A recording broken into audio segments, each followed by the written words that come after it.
ವಕ್ಫ್ ಮಂಡಳಿಯಲ್ಲಿ ಆಗ್ತಿರುವ ಅಕ್ರಮವನ್ನ ತಡೆಯಲು ಕೇಂದ್ರ ಸರ್ಕಾರ 2025ರಲ್ಲಿ ವಕ್ಫ್ ತಿದ್ದುಪಡಿ ಕಾಯ್ದೆಯನ್ನ ಜಾರಿಗೊಳಿಸಿತ್ತು.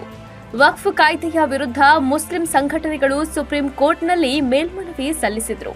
ಈ ವಕ್ಫ್ ತಿದ್ದುಪಡಿ ಕಾಯ್ದೆಯನ್ನ ಕೇಂದ್ರ ಸರ್ಕಾರ ವ್ಯಾಪಕ ವಿರೋಧದ ನಡುವೆಯೂ ಜಾರಿಗೊಳಿಸಿದೆ. ಹಾಗಾಗಿ ತಿದ್ದುಪಡಿ ಕಾಯ್ದೆಗೆ ತಡೆಯಾಜ್ಞೆ ನೀಡಬೇಕಂತ ಮನವಿ ಸಲ್ಲಿಸಲಾಗಿತ್ತು.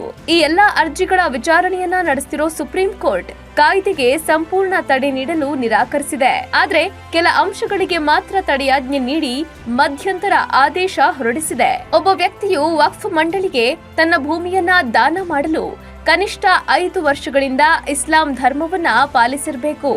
ಆಗ ಮಾತ್ರ ವಕ್ಫ್ ಮಂಡಳಿಗೆ ಭೂಮಿಯನ್ನ ದಾನ ಕೊಡಲು ಅರ್ಹ ಎಂಬುದು 2025ರ ವಕ್ಫ್ ತಿದ್ದುಪಡಿ ಕಾಯ್ದೆಯಲ್ಲಿತ್ತು. ಆದರೆ ಸುಪ್ರೀಂ ಕೋರ್ಟ್ ಈ ಅಂಶಕ್ಕೆ ಸದ್ಯಕ್ಕೆ ತಡೆ ನೀಡಲು ಒಪ್ಪಿದೆ. ಜೊತೆಯಲ್ಲಿ ವಕ್ಫ್ ಆಸ್ತಿಯನ್ನ ಯಾವುದು ಅಂತ ಗುರುತಿಸುವ ಕೆಲಸವನ್ನ ಜಿಲ್ಲಾಧಿಕಾರಿಗಳಿಗೆ ಅಥವಾ ಸರ್ಕಾರದಿಂದ ನಿಯೋಜಿಸಲಾಗಿರುವ ಅಧಿಕಾರಿಗೆ ನೀಡಿರುವ ಅಂಶಕ್ಕೂ ಸಹ ತಡೆಯನ್ನ ನೀಡಲಾಗಿದೆ.